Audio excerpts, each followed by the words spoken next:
the maneuver that we've executed is to turn a partial, like turn what is to the engineers an asynchronous process in which they do not have any visibility into, nor do they bear the costs of the total sequencing of the process, into a synchronous process, right? Now, because there is this lock in place, you can't just fire your change off and continue on with your life. You have to sit there and wait with the change while it trickles into production.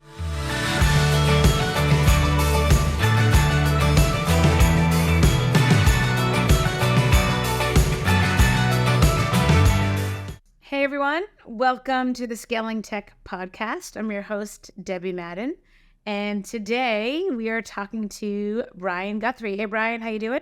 Hey Debbie, I'm great. About yourself? Good. We are talking about your chicken story, which I myself don't know what it's about, so I'm fascinated to hear about it. Yeah, so I think the genesis of this is I can't remember exactly what we were chatting about, but I said something like, let me tell you it was probably in the context of continuous delivery. And I was like, let me tell you my chicken story someday. And you were like, you gave me a funny look and you're like, all right.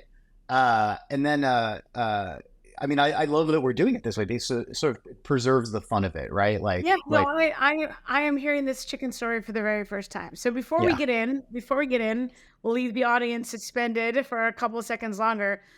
For those that don't know Brian, he is currently the founder and CTO of Orgspace, which is a people platform for software teams. I've had the pleasure of demoing in it, and it's a really great tool and very useful for product and services teams alike. And prior to Orgspace, he was a VP at Meetup, where he led the organization through a major transition period, which many of us know Meetup, where a lot of us are familiar with that journey. And Brian, you began your career at ThoughtWorks, who also many people know well, where you did XP and Agile consulting for a wide range of clients and became an early proponent of continuous integration and DevOps, and you live in Brooklyn. So with that, I can't wait. Tell me about the chicken story. Oh my goodness. So I promise there's a point to this, but it happened somewhere in that interstitial period between sort of the ThoughtWorks early days and the gig I'm in now, and I was sort of wandering between tech companies. And I had just stepped into a leadership role at this company as a director of engineering. And one of the things that struck me almost immediately, well, I guess there were two things that struck me immediately, right? The first thing struck me almost immediately is that their software delivery process seemed, shall we say, involved to me, right? So they had built a process that involved an engineer working on a feature, opening up a feature branch, so far so good, right? Create a branch, do the work, shove it up into the branch. And then the next step was that they would inform the QA that there was an open branch.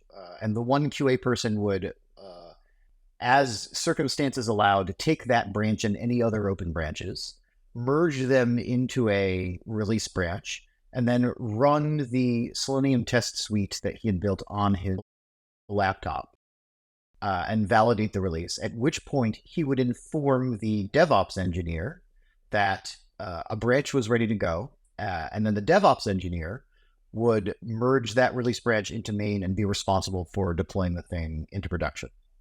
So that was thing number one. Process. I came from a background in continuous delivery. This felt over-involved, to say nothing of unsafe, to me personally. And it also seemed like an early opportunity for a win when hopes as a leader, right? Can I come in and help them sort of revise this thing? The second thing that struck me about this process after talking to some folks about it was that no one seemed particularly concerned about it except me, which might or might not have been a warning sign, right?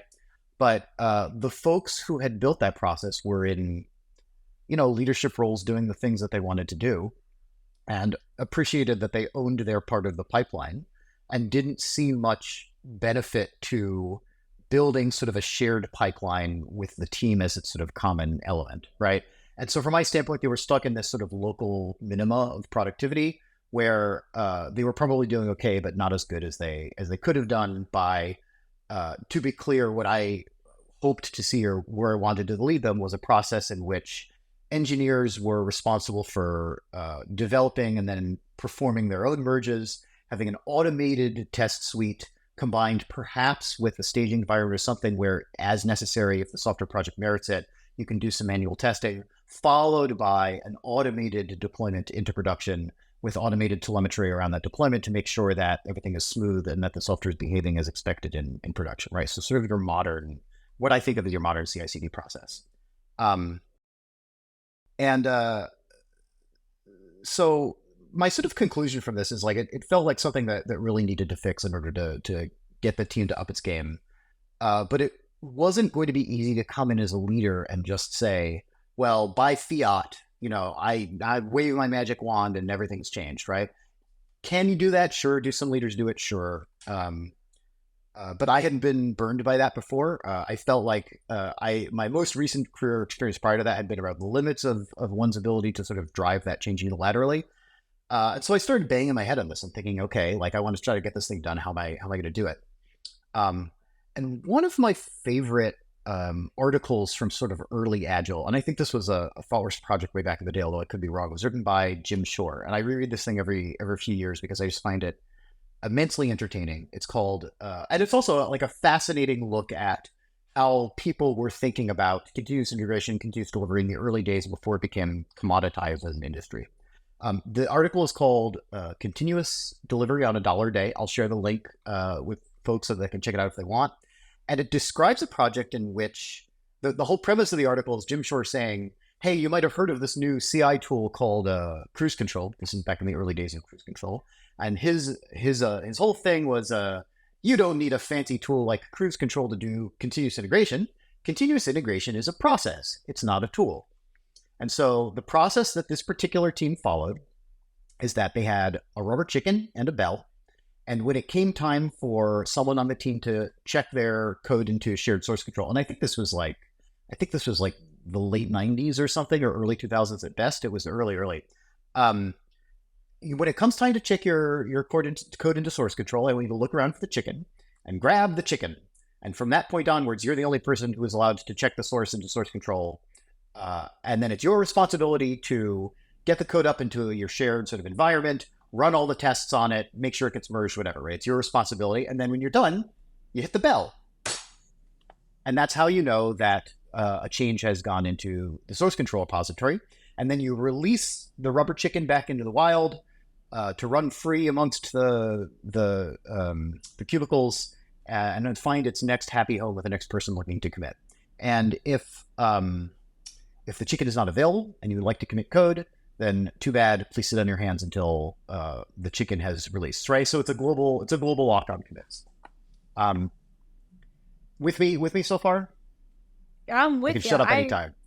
I vaguely remember this article because I too was in this space on the business side in the early days, and I don't think any of the teams I worked with actually used the chicken, but I know Jim well, and I love his thinking, and so I'm trying to recall when I heard this, but I do remember it, and so I'm fascinated that this is coming back to Jim Shore. So okay, so now with that in mind, how did you capitalize on Jim's ideation? Perhaps you can see where this is going.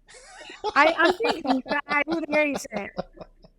Oh God, I don't think I've ever actually met Jim Shore. So if you do run into him, please give him a high five for me for thinking this through. I will.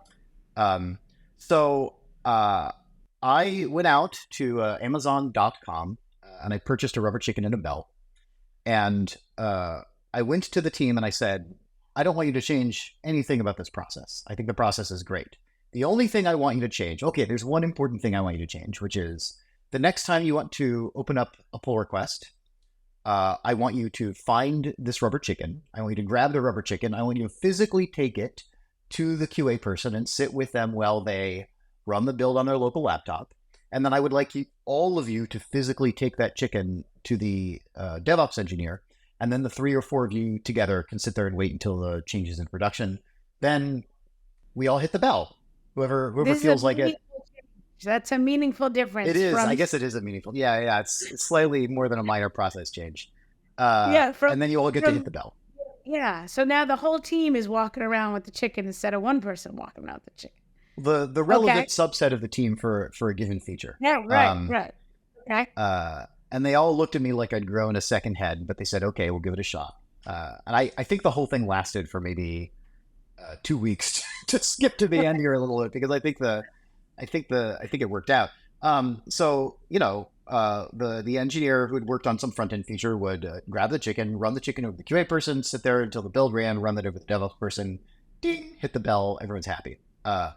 I should say that in a shared office space at a startup, the executives loved this. They loved hearing that bell each and every single time and get them the change went out into production. Yeah. They were wild for it. Yeah.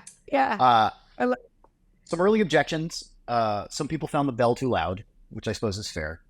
And one person really, really, really did not like touching the rubber chicken, had tactile issues with it. So I believe, made an allowance for that situation to say, like, look, someone else can grab the chicken, or, like it's a virtual chicken, like put a piece of paper on top of it, whatever. Okay. But as you might imagine, and by design, it drove people crazy almost immediately, right? Because the hard part really isn't dragging the chicken around, nor is it hitting the bell. It's sitting on your hands and waiting while the process has moved out into production. And so what I would say here, like the maneuver that we've executed, is to turn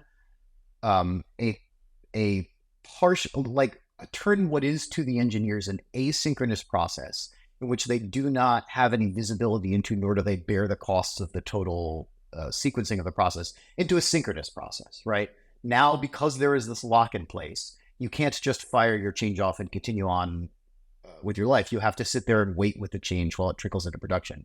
And to me, this is actually a fabulous process hack for debugging problems in your workflow, because asynchronicity has a way of hiding slow processes, right? If it's not slow to you, if it's just slow to some other asynchronous system, then fair enough, right?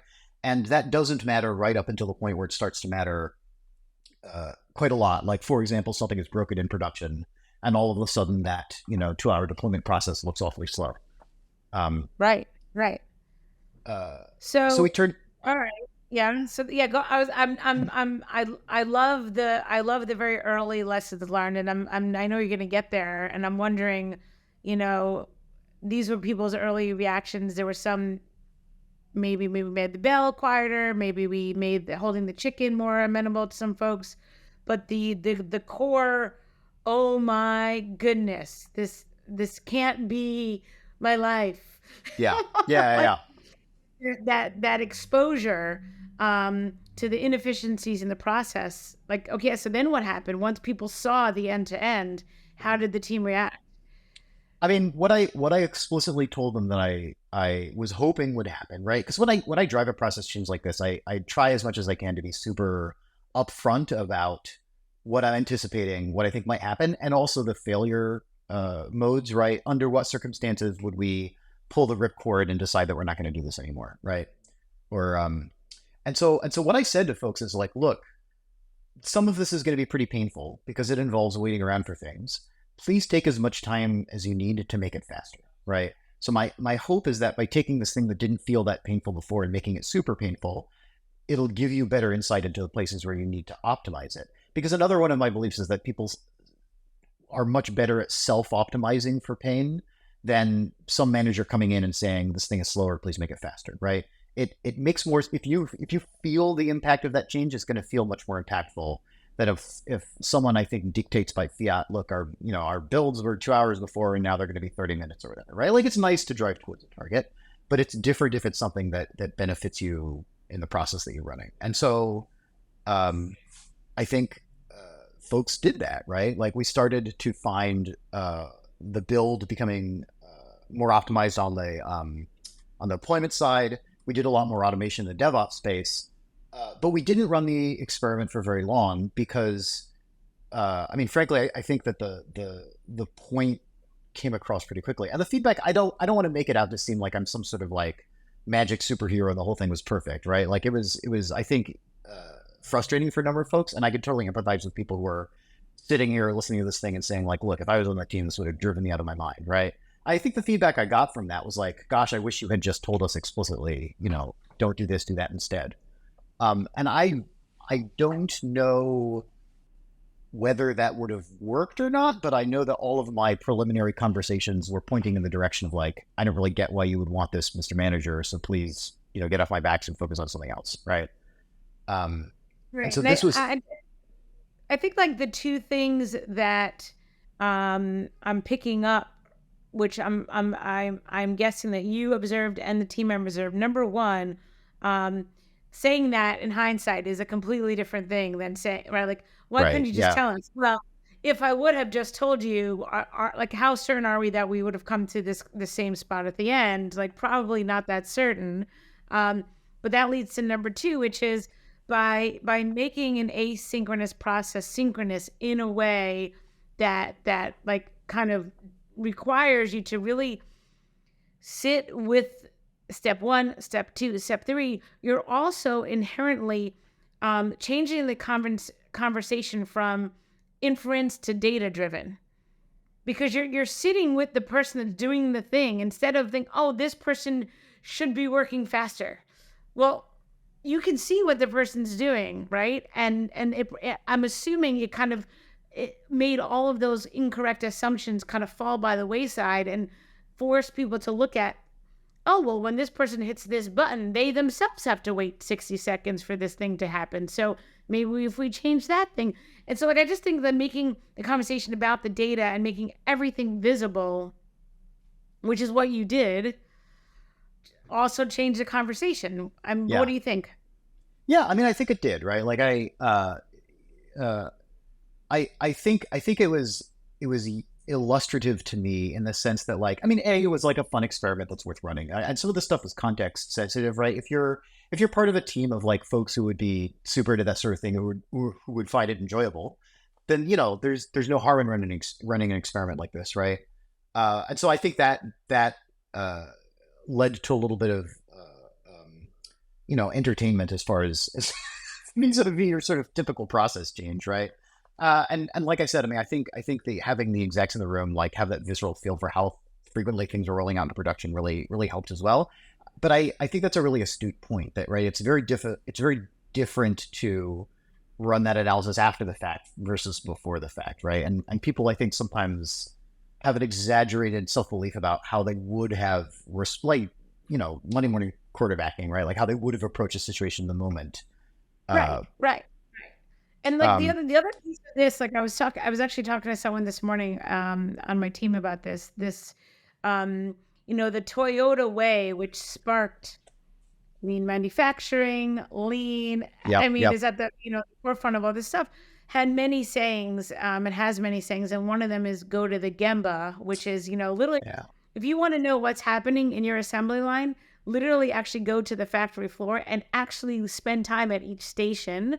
Yeah. And this is that, right? I mean, like the other thing, yeah, exactly. I mean, the other thing it did is it built a lot of empathy, right? Like all of a sudden, engineers who were totally disconnected from this process had some sense of how it worked on the QA side. And likewise, as the process rolled forward, the QA folks could come work with the delivery team and get an understanding of what the roll forward looked like from there, right? And it encourages everyone to sort of cross-pollinate, right? Here's what I could be doing to smooth out this process, right? Here's what I could be doing on my side of the wall before I throw it over to sort of further optimize for subsequent steps. And it worked really, really, really well. Like within those couple of weeks, everyone sort of viscerally understood the impact that those kinds of changes would have. We moved really aggressively towards further automation of the build and deploy process. Like I think it very effectively got us over the process hump of like, how do we move past this thing that's sort of a local minima for the team, but not where this company needs us to be in order to succeed in the market. Yeah, no, I really, I'm glad to hear it, and I'm not surprised, because inherently, and I do believe, and I'm interested to talk to Jim about this. His initial experiment, which was very similar, but with the difference of one person's holding the chicken, which is meaningful. Right. There's less personal pain involved. Also meant to serve these same outcomes, right? So now that it's been many years since you've done this, right? Like, would you do it again if you were part of a similar situation? And like, yeah, why or why not?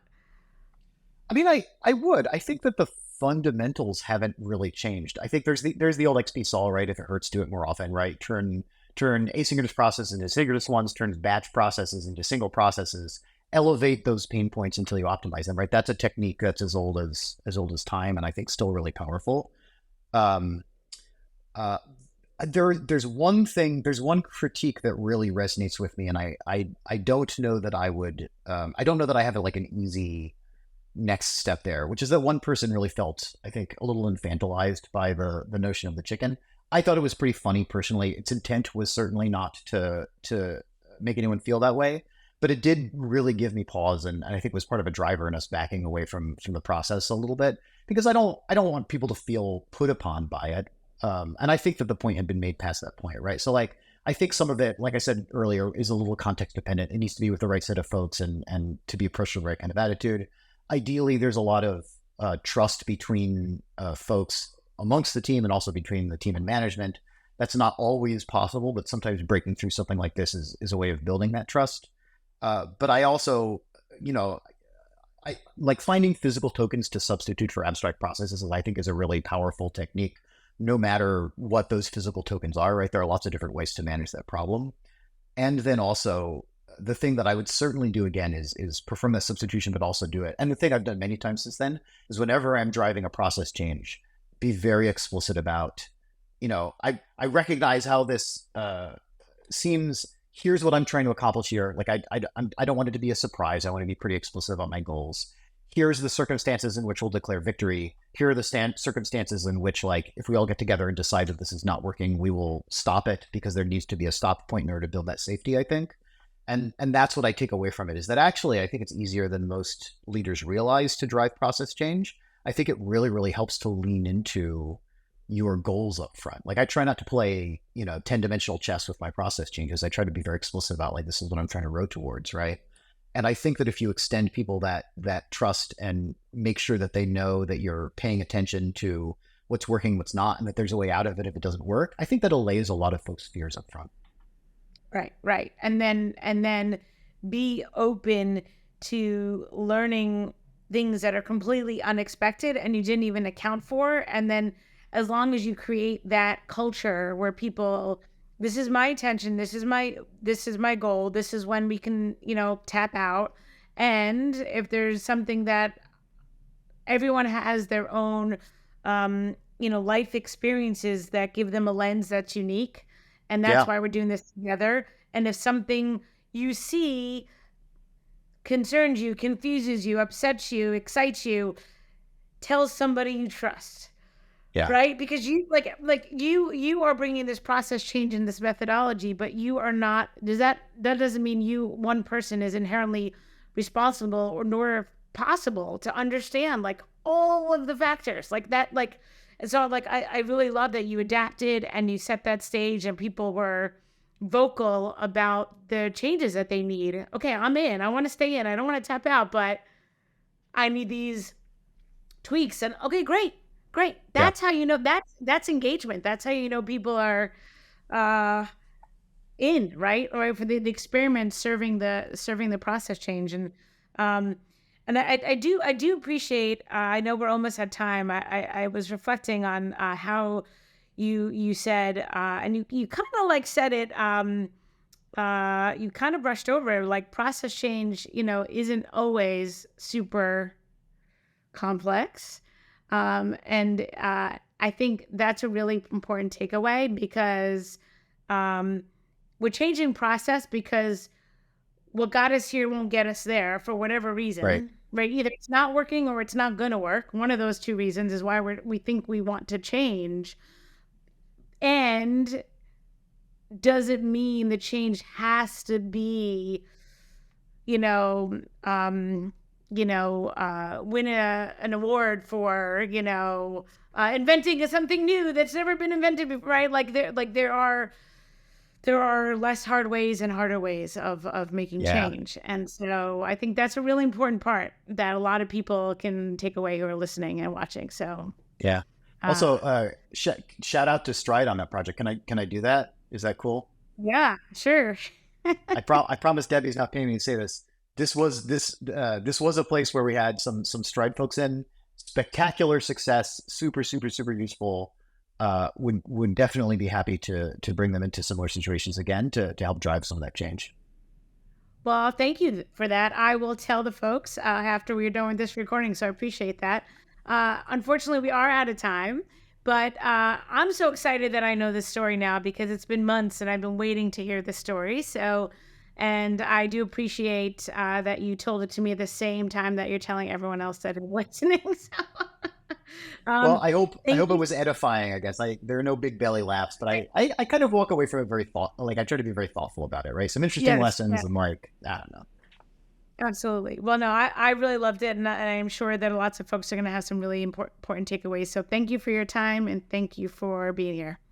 Thank you so much, Debbie. I really appreciate the chance to come on, and I hope you have a lovely day. Thanks. Bye.